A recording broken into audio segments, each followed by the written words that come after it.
আমাদেরকে যদি বাধ্য করা হয় তাহলে রাজপথেও আমরা নামব।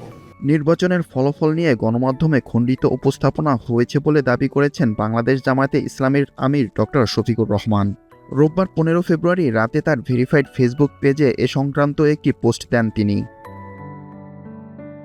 পোস্টে জামাতের আমির বলেন, নির্বাচনের ফলাফল নিয়ে গণমাধ্যমের খণ্ডিত উপস্থাপনায় আপনারা হতাশ বা বিভ্রান্ত হবেন না। জামাতে ইসলামী ও 11 দলীয় জোটের ভোট প্রাপ্তির পরিসংখ্যান অনেক শক্তিশালী বার্তা বহন করে।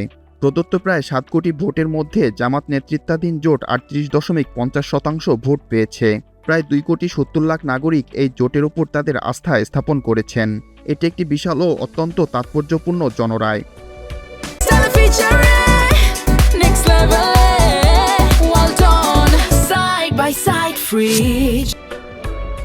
তিনি বলেন, বাংলাদেশ জামাতে ইসলামী অতীতের অনেক রেকর্ড ভেঙে আজ দেশের ইতিহাসে অন্যতম বৃহৎ বিরোধী দল হিসেবে আত্মপ্রকাশ করেছে।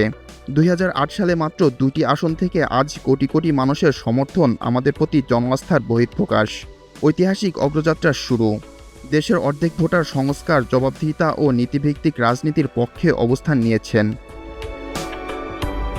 তিনি আরও লেখেন, এখন আমাদের সময় এসেছে শৃঙ্খলা ও রাজনৈতিক পরিপক্বতা দেখানোর। আসুন সরকারকে জবাবদিহিতার আওতায় আনতে আমরা গঠনমূলক ভূমিকা পালন করি। পরবর্তী নির্বাচনে জনগণের আরও ব্যাপক আস্থা অর্জনের জন্য নিজেদের প্রস্তুত করি। আমরা আমাদের সংগঠনকে আরও শক্তিশালী করব, দলীয় ঐক্যকে সুদৃঢ় করব এবং সুস্পষ্ট লক্ষ্য ও উদ্দেশ্য নিয়ে সামনে এগিয়ে যাব। আমাদের এই পথ চলা অব্যাহত থাকবে। ত্যাগ ও পরিশ্রমের কারণে সম্ভাবনাময় ভবিষ্যৎ আমাদের জন্য অপেক্ষা করছে।